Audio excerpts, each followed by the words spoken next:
What's on, ladies and gentlemen? My name's Ross, I like games, and today we need to take a look at a new scenario pack. You see, ladies and gentlemen, those leaks that were coming around a while ago are all starting to be proven true, and now the Hood scenario pack, which was part of that April Fool's leak, and yes, it was an April Fool's leak, which we didn't believe because it was an April Fool's leak, but then at least I looked a little bit closer and I was like, well, I actually kind of do believe this.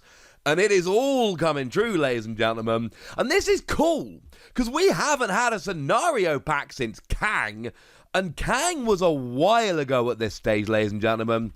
Kang was a while ago.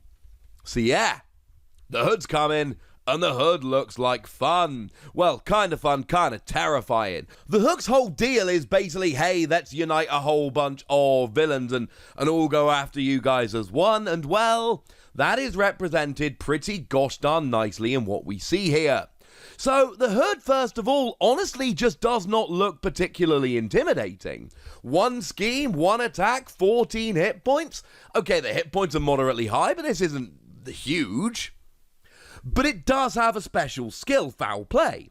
You discard the top card of the encounter deck, and if that card does not belong to the Hood encounter set, you deal it to yourself as a face-down encounter card, i.e. if it is from the Hood, one of those 16 cards, you're good.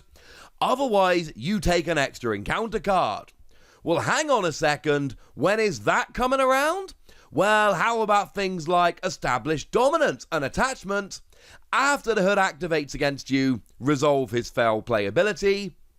And you've got an alter ego action whereby you exhaust it and place 2 threat on the main scheme to discard this card. But if you don't, every time the Hood activates against you, you're risking an encounter card, so you've kind of got to get rid of it. Or Madam Mask, a 1 scheme 2 attack 4 health minion with guard, so you've got to take her down before you take down the Hood. But when revealed, you resolve the Hood's Foul Play ability, and when defeated, the defeating player must resolve the Hood's Foul Play ability. So Madam Mask is going to come out once and end up potentially giving you 2 extra encounter cards. That's kind of nutty, honestly. Here's the thing, though. You might at this stage be going, well, you know, if we look at the average amount of villain cards in the average villain deck, well, you can't do that. Because you see, if we look at making connections, this is main scheme 1A, you just take the Hood and standard encounter sets. But you then choose 7 modular encounter sets and set them aside, choosing one of them and shuffling it into the encounter deck. So you start off with the Hood encounter deck, the starter encounter set, and 1 of 7 random ones. And then as you go through the game, more get entered. So Promised Prosperity is 2A of the main scheme, and when it is revealed, you choose 1 set-aside modular encounter set at random, shuffle it into the encounter deck, and place 1 acceleration token on the main scheme. So you take 1 extra threat when you get to that stage of the villain phase. Okay, although it is interesting to know, at the moment, we don't know how much scheme it takes to win. We've not seen any of the B-sides.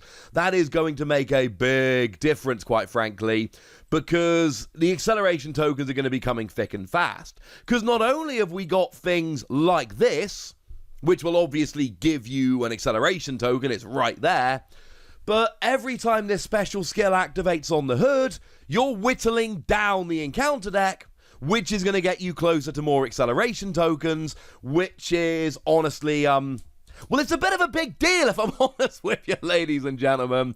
It's a bit of a big deal. This is going to add up very, very quickly. Now, we can look at Field Recruitment. When it's revealed, it's a treachery card. You choose 1 set-aside modular encounter set at random, shuffle it into the encounter deck, and then resolve the Foul Play ability. Now, you do then remove the card from the game, so it's not going to come out again, but still, that is harsh. It's also got a boost icon which says, after the activation ends, you resolve the Hood's Foul Play ability. So what we've got here is lots of encounter sets potentially being added, and this Foul Play ability potentially giving you extra encounter cards. So you've got extra encounter cards and acceleration tokens flying at you from all angles. That is worrying, ladies and gentlemen. Now, I did tell you that the Hood stats start off pretty bad, and incidentally they do, but the Hood's pistol gives +1 scheme and +1 attack, and you've got to get rid of a science and physical resource to get rid of it, which ain't that easy. And if it comes out as a boost icon, you reveal the card, so this is coming out. This isn't one of those where you can hope it doesn't come out. This is coming out, and I would suspect sooner rather than later, this is going to end up attached. Obviously, if it gets discarded with that foul play ability, it actually won't be attached, but that's about the only way, quite frankly. Or we could look at the Hood's mantle, which attaches to the Hood, and the Hood gains Retaliate 1 and Steady. Steady says you require 2 status cards of the same type to be stunned or confused. So you can't just stun the Hood, you can give him a stun counter, but he won't actually be stunned and unable to attack until you put a second one on there, which is kind of terrifying. Although you can pay an energy, science, and physical resource to go ahead and get rid of it. We could look at the Treachery card Upper Hand. When it's revealed in Alter Ego mode, the Hood schemes, and you resolve that foul play ability. And when it's revealed in Hero mode, the Hood attacks you and resolve the foul play ability. Are you starting to see a little bit of a theme, ladies and gentlemen? You probably should be. Now, there are 9 encounter sets which actually come in this scenario pack, and we can take a little bit of a look at some of these as well. So, the Mr. Hyde encounter set, you've got Calvin Zabo, a free scheme 1 attack minion with 4 health. That free scheme is harsh, you are not going to want to stay in Alter Ego mode. When it's revealed, if Mr. Hyde is in play, you discard this card, and Mr. Hyde attacks you with +2 attack. And overkill, so you can't just guard with an ally like you usually would. When it's defeated, you search the encounter deck and discard pile for Mr. Hyde, and put him into play engage with the player who was engaged with Calvin Zabo, which honestly sounds extremely harsh. Speaking of Mr. Hyde, 1 scheme 3 attack, you don't want to be in hero mode, 10 health. 10 health is ridiculous. But when it's revealed, if Calvin Zabo is engaged with a player, you discard it, and Mr. Hyde engages that player, and you give him a tough status card, because, apparently 10 health isn't enough, and you deal 1 damage to each hero and ally in play. Mr. Hyde is harsh, ladies and gentlemen. Extremely harsh. And bearing in mind, if you take out Calvin Zabo, you will have to face down Hyde, and when it's revealed, as in Calvin Zabo, if Hyde's already out, then you discard this card, but Mr. Hyde gets an extra attack with 5 attack, which is clearly mean. Oh yeah, and there's a side scheme here. When it's revealed, you search the encounter deck and discard pile for Mr. Hyde and reveal him, and as we've seen, Mr. Hyde is one of the harshest minions we've seen so far. When a brute enemy would take any amount of damage, you remove that much threat from this scheme instead. Oh look, Mr. Hyde happens to be a brute. So South Experimentation starts off with 5 threat on it, and you've got to get rid of that before you can even start attacking Mr. Hyde. Then you've got to go through the tough status counter, then you've got to go through the 10 health. Tell me that's not going to add up super quickly, ladies and gentlemen, because I don't think you can. Now, Sinister Syndicate is bringing in some of your Spider-Man villains. So we can look at Boomerang, a 2 scheme 1 attack minion with 5 health. And after Boomerang attacks you, you deal 1 damage to each ally you control. Bearing in mind, most of the time, 1 damage to an ally means 1 less activation. You can't do that. That will just destroy all your allies way too quickly. You have got to go after Boomerang quickly if you're relying on allies. Oh yeah, and if he comes out as a boost icon, you deal 2 damage to an ally you control, which is, again, that is going to not be nice to your allies.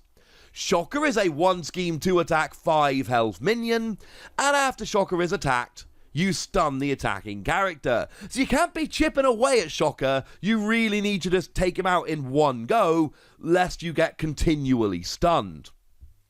Oh, and if he comes out as a boost icon, you stun the character you control with the highest attack value.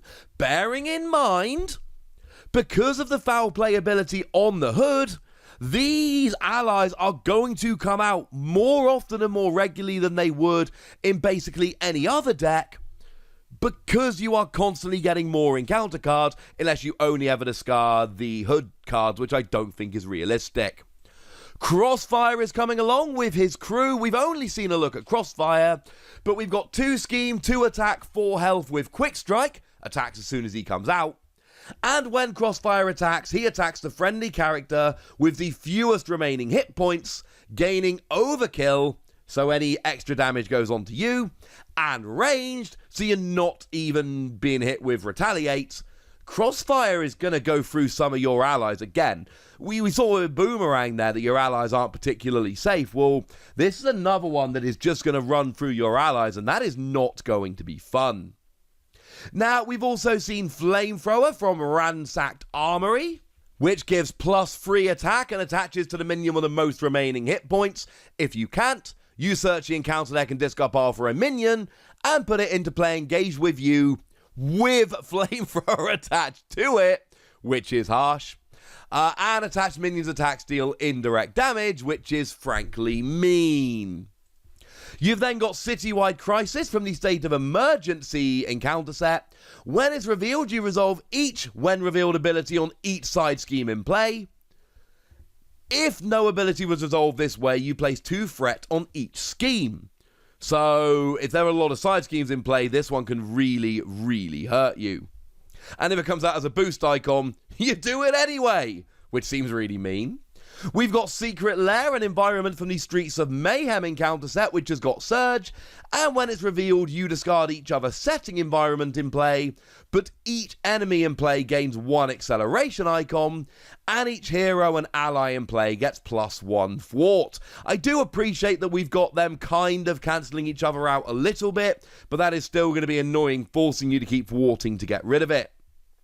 We've got Formidable Foe, an environment which is from a Standard 2 encounter set. Yeah, that's right, Standard 2 is here. It's permanent, it's set up, and the villain gains Steady, which is that thing we mentioned where you've got to have 2 status cards to be stunned or confused. Speaking of Standard 2, we've got Dark Dealings. When it's revealed, the villain schemes with +1 scheme, which is how you actually say the word scheme.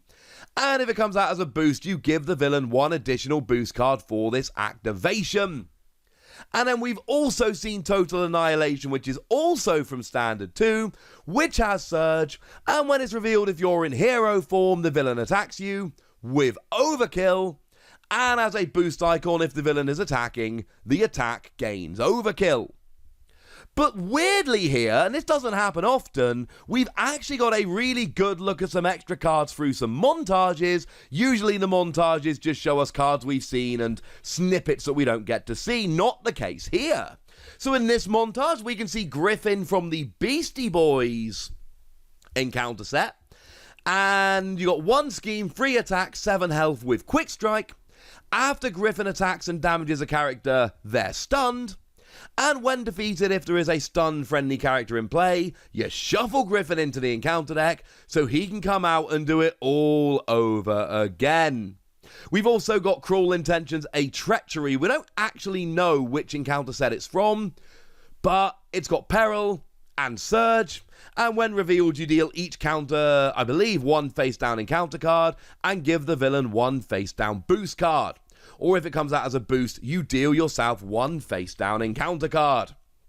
And finally, because there is a lot going on here, the Wrecking Crew are back.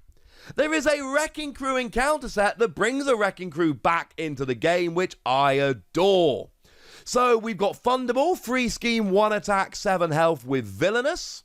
And there's a forced response after Thunderball attacks you. You deal 1 damage to each character you control. Yeah, this set is really coming after your allies. Pile Driver's got 2 scheme, 2 attack, Retaliate 1, and Villainous.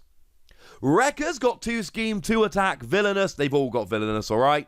And while Wrecker is attacking +2 attack, if the attack is under... Yeah, we don't have a great look at that one, I'm afraid. And then Bulldozer's got 1 scheme, 3 attack, the opposite of Thunderball, with Villainous. And Bulldozer's attacks gain, I'm assuming, Overkill. I can't say that for certain, but given the context of the card, it is likely that the attacks gain overkill. So there we go. Lots of new encounter sets, and I know people are really looking for new challenges in terms of the scenarios. So this means there are an awful lot of extra encounter sets which you can be popping into your existing villain decks. And then you've got the Hood himself, and honestly, between those acceleration tokens and that foul play ability, it looks like one which is going to add up quickly and have an awful lot you're going to look out for. You're essentially going to have to try and finish it early to mitigate the acceleration tokens, but then by the same token, you're going to have all these extra encounter cards coming out, which is going to make that very difficult. Although, like I said earlier in the video, do remember, and this is really important, we've not seen the B-sides of the Hood's scenarios here, so there is a possibility that it's much higher threat than usual before the scheme is successful, which will help to mitigate this a little bit. We'll have to wait and see. For now, I've just shown you a whole bunch of new stuff, and now it's over to you guys. I want to know what you think about this, so let me know in the comment section, would ya? Go nuts! Be nice! And then make sure you like this video, subscribe to this channel, follow me on Twitter at TheWasi. That's where we talk about Marvel Champions and a whole bunch of other card games. And please do consider checking out patreon.com/PTCGradio, where you can support the channel, get some bonus podcasts and all kinds of fun things. But by far the most important thing as always, look after yourselves till next time, would ya? Thank you very much for watching. My name's Ross, and you've been watching Wasi Plays.